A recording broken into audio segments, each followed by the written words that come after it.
Good morning guys, panibagong araw na naman. Buti may kalaro si Marcus, binisita siya ng kanyang pinsan na si Ethan. Kaya eto, nakaka-relax-relax ako at may kalaro siya. Share ko nga pala itong aming bunting pinagkakakitaan. Siyempre, bilang padre di pamilya, hindi naman ako papayag na si Commander Laang ang maghahanap buhay. Gusto ko rin naman makatulong sa kanya kahit nandito lang ako sa bahay.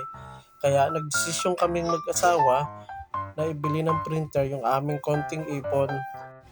Nag-order rin ako sa TikTok ng isang maliit na laminating machine na pwede mag-laminate ng ID. Medyo malayo kasi itong lugar namin sa kalsada.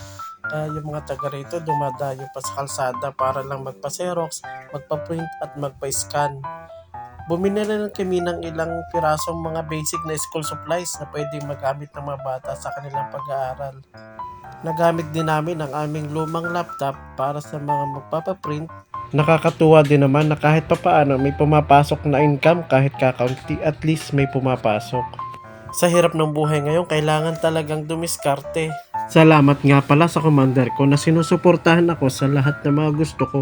Napaka-importante sa isang mag-asawa na nagkakasundo kayo sa mga bagay na gusto nyong gawin at mga pangarap para sa pamilya.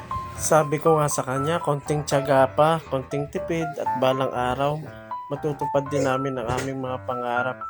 Kung bagay utay-utay lang, hinay-hinay lang, step by step, ika nga, hindi naman kasi kami pinanganak na mayaman. Kaya sipag at tiyaga ang kailangan para umasenso.